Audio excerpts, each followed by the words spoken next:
Hello साथियों, मैं जय सर आप सभी का स्वागत करता हूं आपके अपने यूट्यूब चैनल उन्नति ऑनलाइन में। साथियों, लेखपाल के 5200 पद के लिए ये क्लासेस चल रही हैं, जिसमें साथियों हिंदी व्याकरण में हम लोग पढ़ रहे हैं वर्णमाला, जिसकी अगली क्लास में हम लोग आज पढ़ेंगे। साथियों, हम लोग पढ़ रहे थे स्वर। ठीक है साथियों, स्वर का वर्गीकरण चल रहा था, उसके अगले प्रकार के बारे में हम लोग साथियों आज पढ़ेंगे। ठीक है, तो साथियों पिछले हम लोगों ने पढ़ा था, लास्ट में पढ़ा था साथियों स्वरों के भेद का, जिसमें मुख विवर के आधार पर। ठीक है, आज हम लोग बात करेंगे ओष्ठों के आधार पर स्वर के भेद कितने होते हैं। यानी जब ओष्ठों का प्रयोग होता है साथियों, उसके आधार पर स्वर के भेद दो प्रकार के होते हैं। कौन कौन से होते हैं? एक होता है साथियों वृत्तमुखी और एक होता है अवृत्तमुखी। ठीक, बात करते हैं वृत्तमुखी की। तो साथियों वृत्त का मतलब क्या होता है? गोल। एक ये गोला करते हैं, इसको क्या कहते हैं? वृत्त ही तो कहते हैं। ये जो वृत्त मतलब ये कि जब हमारा मुख उन वर्णों के उच्चारण में गोल हो जाए तो उन्हें क्या कहते हैं? वृत्तमुखी कहते हैं। कुछ परिभाषा साथियों ये लिखी है, जिनके उच्चारण में मुख गोलाकार हो जाए उन्हें वृत्तमुखी कहते हैं।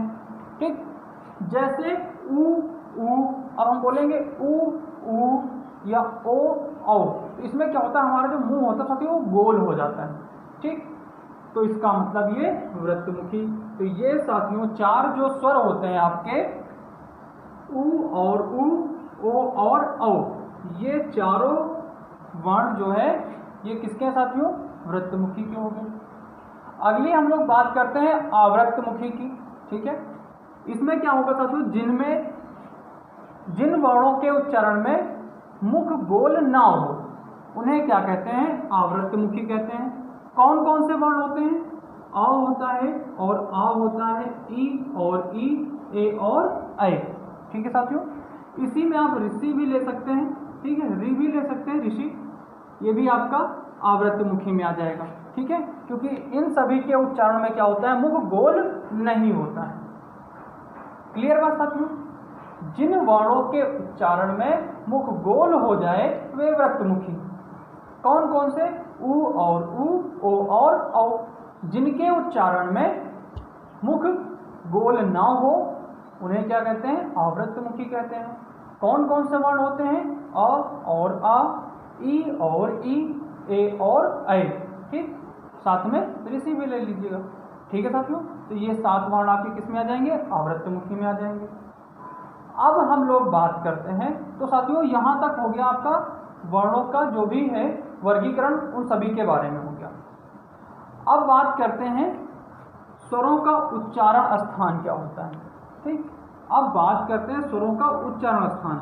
साथियों स्वरों के उच्चारण स्थान में क्या होता है कि वो मुख में कौन सी अवस्थाएं होती है, कौन से जगह होते हैं जहां से हमारे मुख से वर्णों का उच्चारण होता है। ठीक, आइए जानते हैं साथियों, जो आ और आ है, छोटा आ तथा बड़ा आ, साथियों इसका उच्चारण स्थान कंठ से होता है।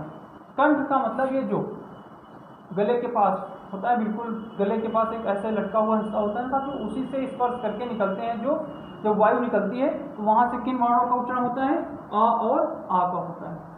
उसके बाद तालव्य, उसके बाद है तालव्य। तालव्य में साथियों क्या आता है? तालव्य में ई और बड़ी ई आता है। माफ करना साथियों, इसमें बड़ी ई नहीं लिखा था, इसको देख लीजिएगा। ई और बड़ी ई आता है साथियों। ठीक, उसके बाद बात करते हैं, ये तालव्य हो गया। तालव्य का मतलब जो ये ऊपर तालु होता है, तालु होता है ना साथियों, तालु, ये जो हिस्सा होता है तालु, इससे। उसके बाद ओष्ठ है, ये जो ओष्ठ होते हैं, ओष्ठों को स्पर्श करके किन वर्णों का उच्चारण होता है, किन स्वरों का उच्चारण होता है? वो ऊ और ऊ का होता है। ठीक है, ऊ और ऊ का उच्चारण होता है। क्लियर दोस्तों? आगे बात करते हैं ऋषि की। इसका उच्चारण स्थान होता है मूर्धन, यानी मसूड़ों से। आगे के जो दांत होते हैं इनके ऊपर जो मसूड़े होते हैं उनसे इनका उच्चारण स्थान होता है। ठीक है साथियों, उसके बाद ये जो 4 वर्ण है साथियों, ये संयुक्त स्वर भी होते हैं। क्या होते हैं? संयुक्त स्वर होते हैं। इनका उच्चारण स्थान कंठ तालव्य, यानी 2 वर्णों के सहयोग से ये बने होते हैं, तो इसलिए 2 उच्चारण स्थान में साथ में हो जाते हैं। जरा एक को हम उदाहरण के तौर पे आपको समझा देते हैं। यहां पे लिखते हैं साथियों, जैसे यहाँ पे लिखा हो ए, ठीक है साथियों, ए लिखा हो। ए में कौन सा वर्ण मिले हैं? एक मिला है साथियों अ और दूसरा है ई। ये दो स्वर मिले हैं, एक का उच्चारण स्थान है कंठ, एक का उच्चारण स्थान है कंठ और दूसरे का है तालव्य। ठीक है साथियों, दूसरे का उच्चारण स्थान है तालव्य। तो ये दोनों मिलके क्या बन जाएंगे? कंठ तालव्य या कंठ तालु भी कहते हैं इनको। ठीक, तो उसी प्रकार इसका भी यही हो जाएगा। इसमें क्या हो जाएगा? अ में बड़ी ई हो जाएगी। ठीक है दोस्तों, उसके बाद अगली बात आती है साथियों ओ और औ की। इसको भी जरा समझ लेते हैं। ओ में क्या क्या होता है? आ और उ, ये दो वर्ण होते हैं साथियों, आ और उ, अ उ। ठीक, अ उ, अ उ, ठीक, ओ यानी ओ का उच्चारण होता है साथियों। इसमें क्या होता है? आ का उच्चारण स्थान कंठ होता है, ये आपको पता है साथियों, आपको पता है इसका उच्चारण स्थान कंठ होता है। उसके बाद दूसरे का उच्चारण स्थान ओष्ठ होता है साथियों, ओष्ठ से होता है। अब इन दोनों को मिला देंगे तो क्या हो जाएगा? कंठोष्ठ हो जाएगा साथियों। क्लियर बात? तो इन सभी का ये उच्चारण स्थान क्लियर हो गया साथियों, सभी स्वरों का। इतनी बात क्लियर हुई। आगे हम लोग बात करते हैं साथियों, अभी दो स्वर और बचे हैं जो स्वर और व्यंजन दोनों में प्रयोग होते हैं। ठीक है साथियों, जो स्वर और व्यंजन दोनों में प्रयोग होते हैं। एक होता है आपका अंग और एक होता है आहा। ठीक है साथियों, ये इन दोनों स्वरों को क्या कहते हैं? अयोगवाह कहते हैं, अयोगवाह कहते हैं। क्लियर बात? इनको अयोगवाह कहते हैं। अगर अलग अलग बात की जाए, इसको कहते हैं अनुस्वार और इसको कहते हैं विसर्ग। ठीक है साथियों, इसको कहते हैं विसर्ग। ये दोनों ही स्वर साथियों उच्चारण के समय व्यंजन के जैसे भी हो प्रयोग होते हैं और स्वरों में भी प्रयोग होते हैं, इसलिए इनको अयोगवाह कहा गया है। जैसे एग्जाम्पल के तौर पे लिखा हो पंत। ठीक है, अब पंत ऐसे भी लिखते हैं यहाँ पे बिंदी लगा के, और पंत हम लोग ऐसे भी लिख देते हैं साथियों। तो ये आधा नाक का कार्य कौन कर रहा है? ये इसकी चंद बिंदी कार्य कर रही है। ठीक है, तो इसकी मात्रा क्या होती है? चंद बिंदी या बिंदी भी होती है। एक बिंदी ऊपर लगा देते हैं, ये चंद बिंदी हो जाती है। इधर ये कैसे कार्य करते हैं? जैसे लिखा हो प्रायः, प्रायः। ठीक है साथियों, प्रायः। तो यहाँ पे जो दो बिंदी लगी हुई है ये विसर्ग का कार्य करती है, जिसका प्रयोग, विसर्ग का प्रयोग लगभग संस्कृत शब्दों में होता है। ठीक है, दूसरी बात ये साथियों कि जब इनका प्रयोग करते हैं तो आहा, एक मिनट साथियों, विसर्ग गलत दिखा है, ये होगा विसर्ग। ठीक है साथियों, विसर्ग। जैसे साथियों प्रायः का उच्चारण करते हैं तो इसमें अह, अह यानी अ और ह कुछ ऐसा ध्वनियां निकलती हैं। ऐसी ध्वनियां निकलने पर इसमें अ का भी उच्चारण होता है, यानी स्वर का भी उच्चारण होता है और व्यंजन का भी उच्चारण होता है। इसलिए इनको किस में रखा गया है? स्वर और व्यंजन दोनों में प्रयोग किया गया है, इसलिए इनका नाम दिया गया, ये अयोगवाह है। ठीक है साथियों, आइए एक और हम बहुत महत्वपूर्ण जानकारी आपको दे दें अंग के बारे में साथियों। इसका प्रयोग साथियों, जो अंग का प्रयोग यानी अनुस्वार का जो प्रयोग होता है साथियों, अगर ये पहली बात तो ये स्वर के बाद होता है इसका प्रयोग। ठीक है, स्वर के बाद होता है और व्यंजन के पहले होता है।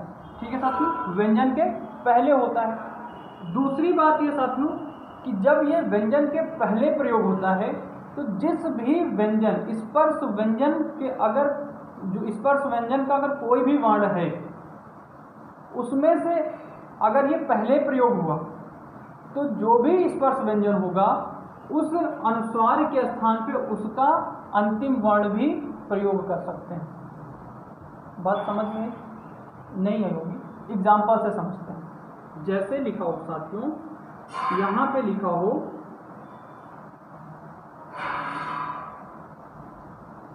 कंठ लिखा है। ठीक है, ये कंठ लिखा है।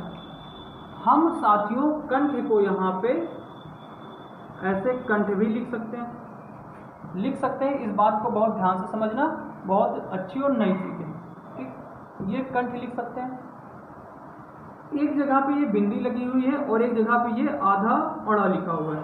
ठीक है, हमने बताया जहां पर भी ये जो बिंदी लगी होगी उसके पहले अगर जो यहाँ पे उसके बाद में अगर यहाँ पे कोई स्पर्श व्यंजन का वर्ण आएगा, यहाँ पे स्पर्श व्यंजन आया, हाँ स्पर्श व्यंजन है, तो यहाँ पे जब बिंदी हटाएंगे अगर, ठीक, तो यहाँ पे हम क्या प्रयोग करेंगे, यहाँ पे क्या ना प्रयोग करेंगे या फिर यहाँ पे माँ प्रयोग करेंगे या क्या कर सकते हैं, क्योंकि ये इस चंद बिंदी का प्रयोग ना में भी होता है, माँ में भी होता है, अंगा में भी होता है और यहाँ में भी होता है साथियों, ये बात आप नोट कर लीजिएगा। ठीक है, तो साथियों यहाँ पे क्या होगा, कंडीशन होती है कि जिस भी स्पर्श व्यंजन के पहले अगर ये अनुस्वार आता है, ठीक है, तो उस स्पर्श व्यंजन का आखिरी वर्ण यहाँ पे लिखा जाएगा।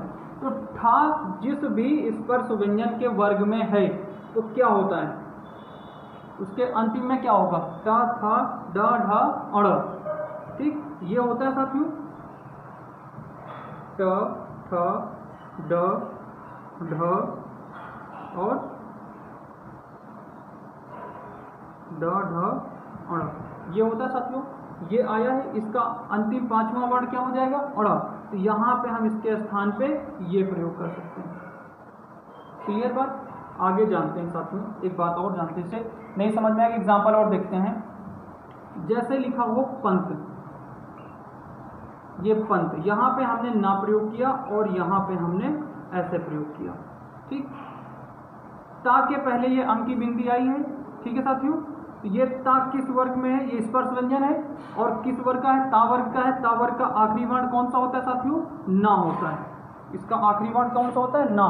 तो हमने यहाँ पे क्या लगाया, ना, ना कि यहाँ पे हमने माँ लगाया, ना कि हमने यहाँ पे अड़ा लगाया, ना कि हमने यहाँ पे अंगा भी प्रयोग कर सकते थे लेकिन हमने ये नहीं लगाया। ठीक है, तो हमने इसी के आखिरी वर्ण को प्रयोग किया यहाँ पे। क्लियर बात, गुड साथियों। अगर वीडियो ना समझ में हो तो एक बार फिर से बैक कर लेना साथियों और इसको समझ लेना, बहुत अच्छे से, नई बात है, बहुत अच्छे से समझना। ठीक है, अब हम लोग बात करते हैं साथियों व्यंजन के बारे में।